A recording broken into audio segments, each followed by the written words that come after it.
What improvements can you make to a pop under campaign? Use my Smartlink with a pop under campaign and wasn't close to being profitable. Besides, the bid was, what else can I change? Okay, besides the bid, what else can I change?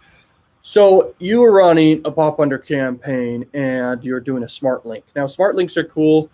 The thing about them is you don't know what is actually being shown to the people on the other side, and the actual load time of the offers that are through the Smartlink can take a little bit of time. Okay, they take some time to load because there's so much thinking, I guess you could call it, okay, that's going on inside the link itself and the user on the other end.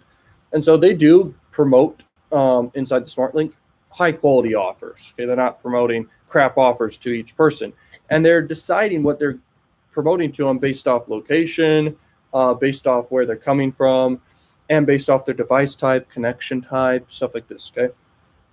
So getting a Smartlink profitable, it's possible with pop under for sure, but it actually may require even cheaper than you're currently doing. So you may need to find a platform that's even cheaper pop under traffic. That's the way it goes.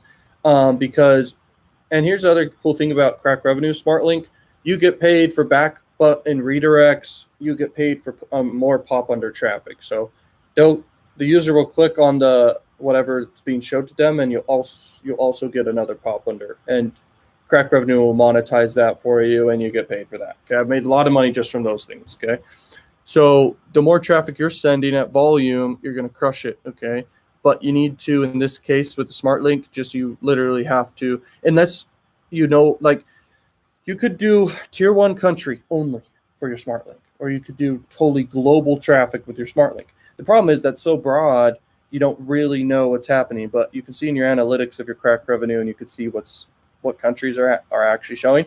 But another powerful thing is, like, you pick one of the best Crakrevenue offers out there, you do pop under, and you actually target exactly the people who will convert, and you're also able to track. You don't have to use a tracker, by the way. I don't use a tracker for anything because I already get the data inside of my actual traffic network I'm running with, and I actually get data from the actual offer I'm promoting, okay? And on the CPA platform I'm using, I get the data I need to know, then I'm good to just run, okay? But sometimes people use a tracker and they save a few pennies, okay? That's the way I see it.